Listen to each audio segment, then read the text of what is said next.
चंदा चकोर चाही, लड़की गोर गोर चाही, मेरे भोले शंकर।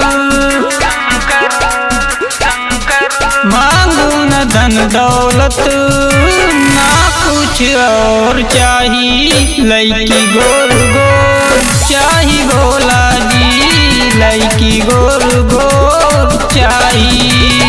चंदा चकोर चाही, लड़की गोर गोर चाही, मेरे भोले शंकर। मांगू न धन दौलत ना कुछ और चाही, लड़की गोर गोर चाही भोला जी, लड़की गोर गोर चाही।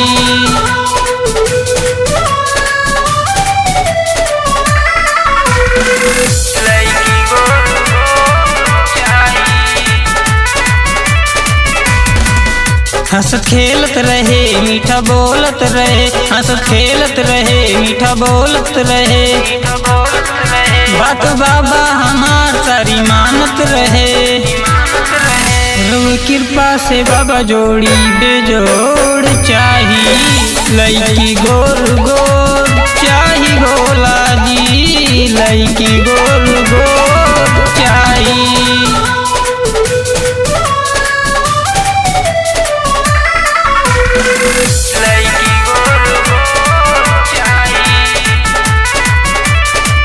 सेवा करत रहे जल ढारत रहे, सेवा करत रहे जल ढारत रहे, सूरज संग बाबा देव घर आवत रहे। गुणवान धनिया मोर चाही, लड़की गोर गोर चाही भोला जी, लड़की गोर गोर चाही।